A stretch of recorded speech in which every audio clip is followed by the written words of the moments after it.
There is a war brewing in West Asia and the world is keeping a close eye on it.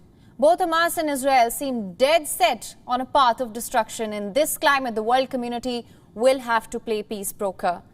So how have they reacted so far?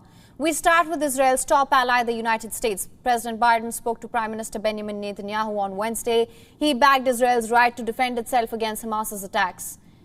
And at the same time, his administration is calling for immediate de-escalation.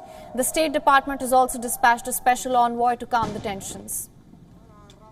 And I had a conversation with Bibi Netanyahu not too long ago. I'll be putting out a statement very shortly on that. My expectation and hope is that this will be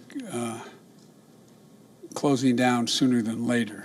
But Israel has a right to defend itself when you have thousands of rockets flying into your territory. But I had a conversation for a while with the Prime Minister of Israel, and I think that my hope is that we'll see this coming to conclusion sooner than later.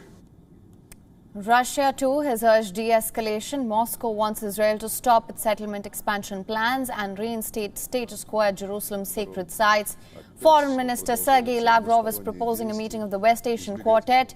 This includes the US, Russia, the European Union and the United Nations. British Prime Minister Boris Johnson expressed concern about the cycle of violence in Gaza. He called for an urgent de-escalation to end this trend of tit-for-tat attacks. I think everybody is very concerned, and certainly we in the UK are very sad to see what is happening and the cycle of violence that now seems to be taking place. And I think it's important that we break that cycle and we end this idea of reprisals. And I think that what everybody wants to see is urgent de-escalation. Now, the sentiment is similar in the rest of Europe as well. US President Charles Michel discussed the situation with Israeli President. He too called for an immediate de-escalation to prevent further loss of lives. Member states like Germany have sought to strike a balance by affirming Israel's right to self-defense. In the Islamic world, support is coming in thick and fast for Palestine.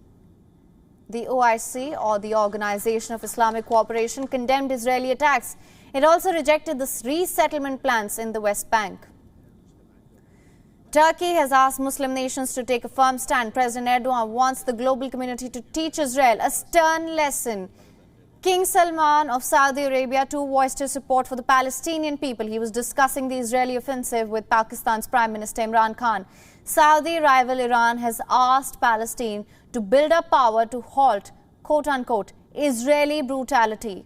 Tehran believes Israel only understands the language of power. The new offensive in Gaza has successfully united the Islamic world against Israel.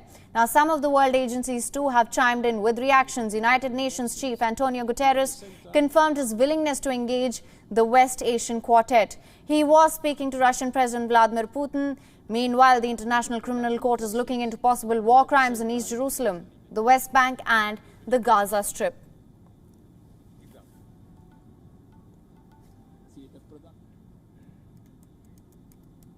WION is now available in your country. Download the app now. Get all the news on the move.